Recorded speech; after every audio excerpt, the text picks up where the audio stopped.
না লেখা চিঠিটা ডাক বাক্সে রেখো কোণে, ঝমঝম করে করবে। সাদা খামের না লেখা নাম এঁকেছে তার গানে, তোমাকে না লেখা চিঠিটা ডাক বাক্সে রেখো কোণে। Good morning everyone. আজকে শনিবার, অনেক দিন পরে না এরকম বাইরের সকালটা দেখছি। একটু তাড়াতাড়ি ঘুম থেকে ওঠা হয়েছে আজকে।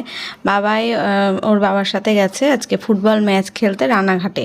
রানাঘাটে ঠিক না, রানাঘাটের পরের স্টপেজ বোধহয় কালীনারায়ণপুর না কি একটা জায়গার নাম, সেইখানে গেছে। ওরা 6:30টার সময় বেরিয়ে গেছে, 7টার মধ্যে আর কি স্টেশনে ঢোকার কথা ছিল, ট্রেন বোধহয় 7টায়, ওই কারণে। এবার ওরা যখন বেরিয়ে গেছে তখন থেকেই আমি জেগে রয়েছি। তা আমি ভাবলাম কি অত সকালে উঠে আর কি করব, 1 ঘন্টা ঘুমিয়ে নিই বলে শুয়েছি। শুয়ে থাকতে থাকতে আর ঘুম আসছে না করে একটু ফোন দেখা শুরু করেছি। ফোন দেখতে গিয়েই 1 ঘন্টা কেটে গেছে, 7:30। তখন মাসি ফোন করেছে, ফোন করে বলছে আজকে আসবে না, ওনার শরীর খারাপ। ব্যাস, ওই কথা শুনে আমার ঘুম তো মাথায় উঠেছে। আর কি করব, উঠে গেছি। তখন উঠে গিয়ে ঘরের কাজকর্ম স্টার্ট করে দিয়েছি। আর দেখবে সকালের দিকে না ঘুমটা ঠিক মতো না হলে না শরীর কি টায়ার্ড লাগে না, আজকে হচ্ছে সেরকম ব্যাপার। আসলে মাসি আসার কথা কালকেই বলেছিল কি আসবো না, কালকে সকালবেলা বলেছিল আসবো না, তারপরে আবার দেখছি যে এসছে। এবার আজকে আবার সেই কামাইটা আজকে করলো। আমার মনে হয় শরীর খারাপ কিছুই না, কোথাও হয়তো যাবে সেই কারণে কামাই করেছে। আর সত্যিই তাই, জানো তো, পরপর 2 দিন উনি কামাই করে নিয়েছে। এবার যাই হোক, আমার কাজকর্ম এখন মাথার পাড়ে একদম খুব চাপ রয়েছে। আজকে যেহেতু শনিবার, সব ধোয়া মোছা করে আমি রান্নাবান্না, নিরামিষ রান্নাবান্না করি।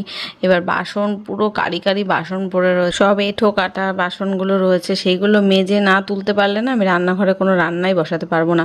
সকালবেলা বাবাই খেয়ে গেল দুধ আর মুসেলি খেয়ে গেছে, আর ওর বাবা কিছু খেয়ে যায়নি, ও স্টেশন থেকে খেয়ে নেবে। আসলে অত সকালে ওদের খাবার অভ্যাস নেই কারোরই, ঘুম থেকেই ওঠে না। হয়তো 6:30টার সময়, বাবাইয়ের পড়া থাকলে হয়তো 7:30টার সময় উঠে যায়, 7টা 7:30 থেকে পড়া থাকে, যাওয়ার সময় কিছু খেয়ে যায় না, ও এসেই বাড়ি এসে 10টার সময় খায় যা কিছু খাবার দাবার।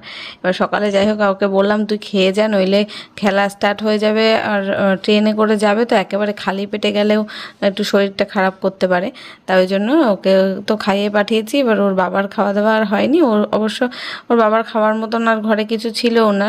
ভাত টাত তো অত সকালে খেয়ে যাবে না যে বানিয়ে দেবো, তা ও বললো লুচি তরকারি খেয়ে নেবে, তাই করেছিল। আর বাবাই আর লুচি তরকারি খায়নি, ওকে বোধহয় ওখান থেকে বিস্কুট কেক এগুলো কিনে দিয়েছিল ওর বাবা, আর টিফিন দিয়েছিল ওদের আবার হাফ টাইমে। সেটা ওদের খেলা শেষ হতে হতে তো 2টো বেজে গেছে, 1টা বেজে গেছিলো, তো তার মাঝখানে ওদের টিফিন দিয়েছিল, সেই টিফিনটা বাবাই খেয়েছে।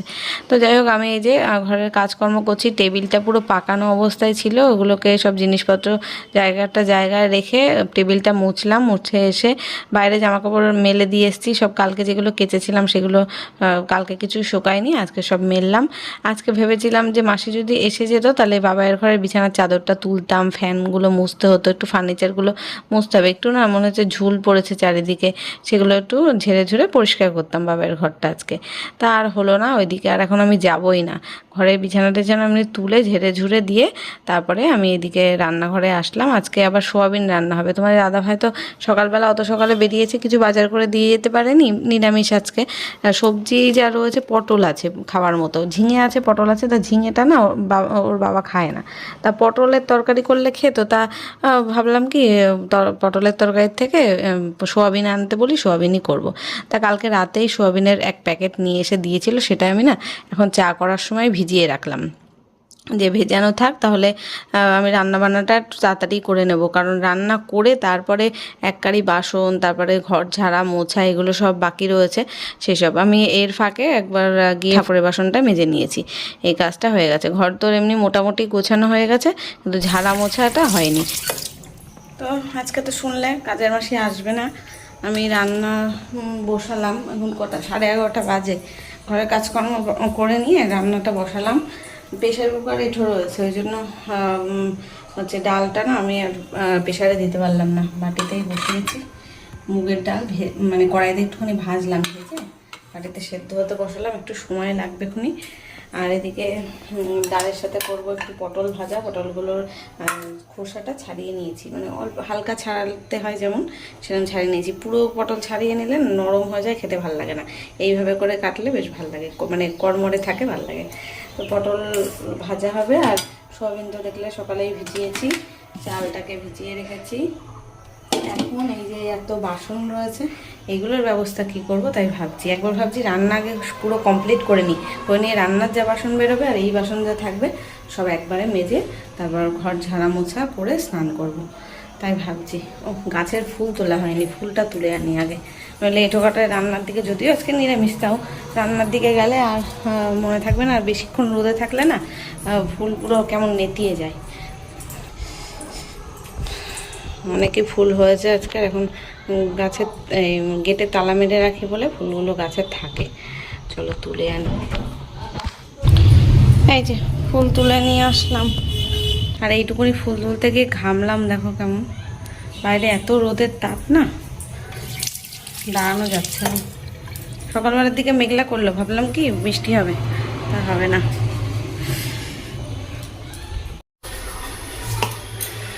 ডালটা সেদ্ধ হয়ে গেছে, এখন ডালে একটু ফোড়ন দেব, তেজপাতা, শুকনো লঙ্কা আর গোটা জিরে দিলাম, দিয়ে ফোড়ন দিয়ে নেব।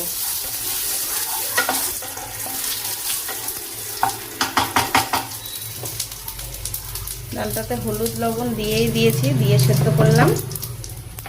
আর ভাতটাও বসিয়ে দিয়েছি এখানে, এই সবেই বসালাম। এখন বেশ খানিকটা পর আবার আসলাম, কারণ আমি এডিট করছিলাম এতক্ষণ।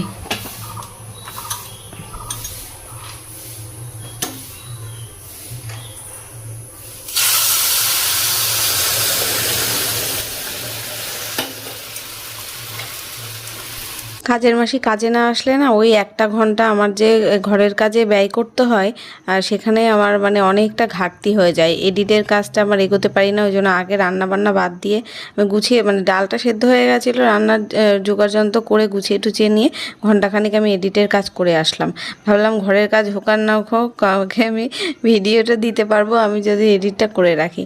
তাই করলাম ঠিকই। এইটা যদি সকালবেলার দিকে না করতাম তাহলে আমার আর দুপুরের পরে হতোই না, যেটা হয়েছে আমার আগামীকাল এই ব্যাপারটা হয়েছে। ভেবেছি সকালবেলার দিকে রান্না বান্না কমপ্লিট করে নেব, তারপরে গিয়ে ঘরের কাজ করে একেবারে স্নান করে এডিট করবো, ব্যাস। ওই করতে গিয়ে 2টো 2:30 বেজে গেছে, তারপরে আর এনার্জি ছিল না যে ভিডিও এডিট করে ছাড়বো। ওই জন্য মানে গতকাল তোমরা কিন্তু ভিডিও পাওনি, রবিবারে ভিডিও পাওনি, ওই কারণে। যাই হোক, কালকে কিন্তু ভিডিও আমি করেছি, সেই ভিডিওটা আগামীকাল অবশ্যই যাবে।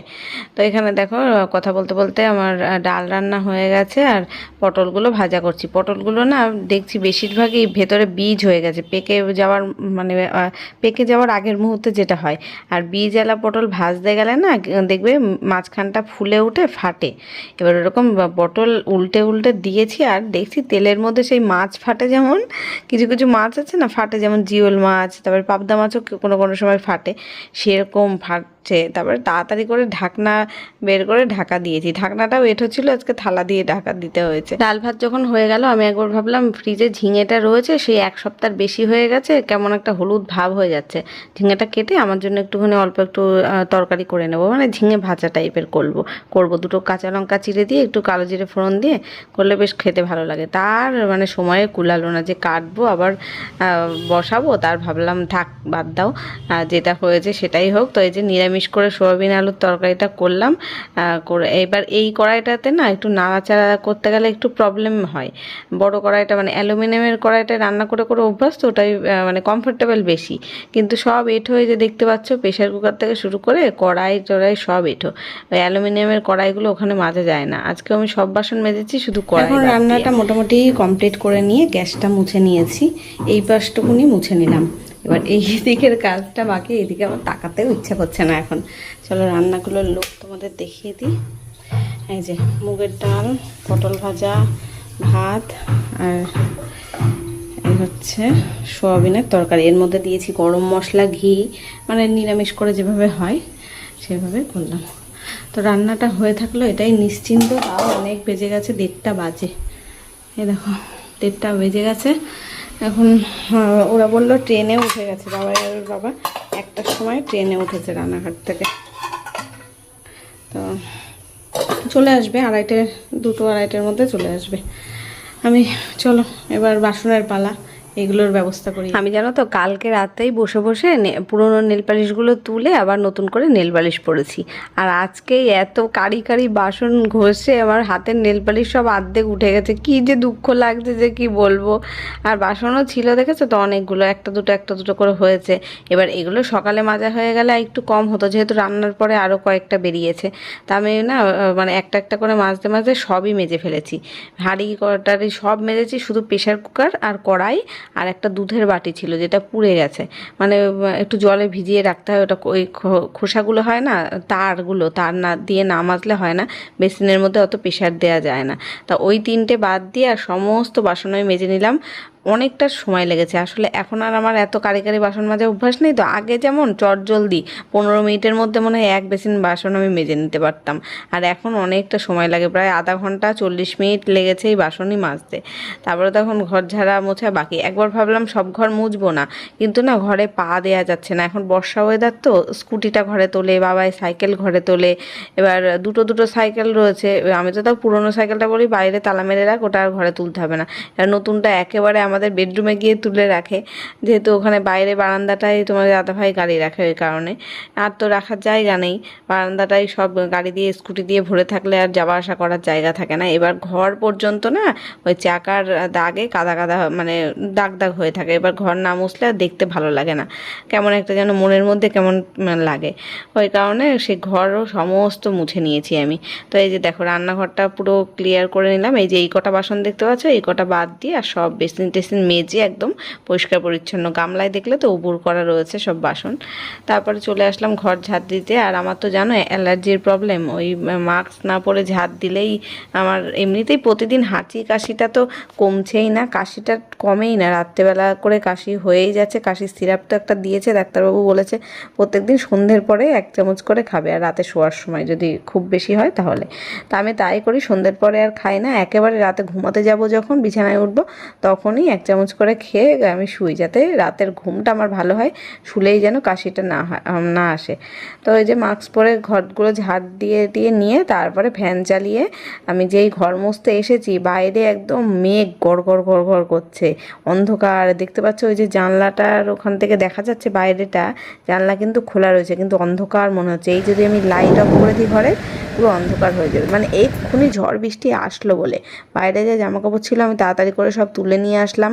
বাইরে করেছে অসম্ভব মেঘ, ঝোড়ো হাওয়া, এক্ষুনি ঝমঝমিয়ে বৃষ্টি আসবে। দেখো আকাশটা দেখো, পুরো কালো মেঘ করেছে ওই দিকটা, এক্ষুনি জোরে বৃষ্টি আসবে, হাওয়াও দিচ্ছে। তো ওরা বললো নেমে গেছে, আসছে। এখন এই বৃষ্টি আসার আগেই আমি ঘরগুলো মুছে নিতে পারলে হয়। এই যে এই ঘরটা মোছা হয়ে গেছে, ফ্যান চালিয়ে দিলাম তাড়াতাড়ি শুকাক, কখন কারেন্ট চলে যাবে তার ঠিক নেই। এই ঘরটা মুছে দিয়েছি, অন্ধকার দেখেছো ঘর কেমন। এই যে ফ্যান চালিয়ে দিয়েছিলাম, শুকাতে দিয়েছি, মানে শুকাক তাড়াতাড়ি করে, শুকিয়ে যাবে। আর এখন শুধু বারান্দাটা মুছবো, এই বারান্দাটা মুছলে কমপ্লিট হয়ে যায়। কারেন্ট থাকতে থাকতে মুছে নিই, নইলে কারেন্ট চলে গেলে শুকানো মুশকিল হবে। আমিও ঘর মোছা শেষ করেছি, তখনই ওর বাবা দুজনেই বাড়িতে ঢুকেছে। সকালে তো কেউই স্নান করে যায়নি, বাবাই এসে আগেই ঢুকলো স্নানে। তোমাদের দাদাভাই আবার গেল একটু শ্মশানে, ওর বন্ধুর বাবা মারা গেছিলো, তাই সেখানে আবার আর কি গেল। তা ও আর স্নান খাওয়া দাওয়া কিছুই করেনি, এসেই জামা প্যান্টটা ছেড়েই বেরিয়ে গেল, আর ওর বাবাই স্নান করে নিয়ে আসলো। তো আমি ওকে বললাম তাহলে খেতে দিয়ে তারপরে আমি বলতে বলতে বাইরে ভীষণ ঝমঝমিয়ে বৃষ্টি এসে গেছে, একদম ঝমঝম করে হচ্ছে। আমিও ঘর মুছে উঠলাম, বৃষ্টিও স্টার্ট হয়ে গেছে। এখন আমি স্নানে যাব, জানলাগুলো বন্ধ করে দিই। 2:30 বেজে গেছে, বাবাই আর ওর বাবা চলে এসছে। বাবাইকে আমি খেতে দিয়ে দিলাম, ও খেয়ে নিক, তারপরে করবো। ব্যাস আমি স্নান খাওয়া দাওয়া পুজো সমস্ত কিছু কমপ্লিট করে এসে এখন বাবাইয়ের ঘরে একটু বসলাম, টিভি দেখছি। টিভিটা দেখে তারপরে ঘরে যাব শুতে। বাইরে এখন বৃষ্টি থেমে গেছে, বেশ ঠান্ডা ঠান্ডা ফুরফুরে হাওয়া। বৃষ্টি কমে যাওয়ার পরে আমি জানলাগুলো খুলে দিলাম, ঘরের মধ্যে তো গরম হয়ে থাকে, ওই জন্য। এই দেখো দেখতে পাচ্ছ বাইরের অবস্থাটা। তোমার দাদাভাই এখনও আসেনি, ও সেই বিকেল হয়ে গেছিলো আস্তে আস্তে। তো এখন হচ্ছে গুড ইভিনিং, ওর বাবা এসে খাওয়া দাওয়া করে এখন একটু রেস্ট নিচ্ছে। সন্ধেবেলা আমার সন্ধে দেওয়া চা খাওয়া সব হয়ে হয়ে গেছে, এখন 8:30 মতন বাজে। আমার মা এসছে, মাসি এসছে, মাসির মেয়ে এসছে, মানে মায়ের একটা বান্ধবী মাসি, তো তারা এসছিল আজকে। তো মা আবার আসার সময় সিঙ্গারা তারপরে জিলিপি এগুলো নিয়ে এসেছিলো, আমি দুধ চা করেছিলাম, আর এখন আবার একটু পাঁপড় ভাজা করলাম। তাই এখন একটু খাবো। এখন ঠান্ডা ঠান্ডা ওয়েদার, বেশ বৃষ্টি হয়েছে, কিন্তু তাও গরম ছিল, সন্ধ্যের থেকে একটু গরম ছিল, তার মধ্যে আবার লোডশেডিং হয়ে গেছিলো, তখন একটু গরম লাগছিল। এখন সবাই ঘরে টিভি দেখছে, আর চলে যাবে, মা বললো 9টা বাজলে তার মধ্যেই চলে যাবে। তো চলো এখন সবাই মিলে পাঁপড় ভাজাটা খাই বসে বসে। এতক্ষণ সবাই গল্প গুজব করছিলাম এই বাইরেই, এখানে ডাইনিংয়েই বসে। তো আমি বললাম যাও ঘরে গিয়ে বসো, গিয়ে ঘরে আবার একটু টিভি চালালাম, টিভি দেখবো বলে। তো চলো ভিডিওটা আজকে এখানেই শেষ করলাম, দেখা হচ্ছে কালকে নতুন ব্লগের সাথে। ততক্ষণ সবাই খুব ভালো থেকো, সুস্থ থেকো। আর আজকের ব্লগটা কেমন লাগলো অবশ্যই কমেন্টে জানিও। চলো আজকের মতো টাটা, গুড নাইট।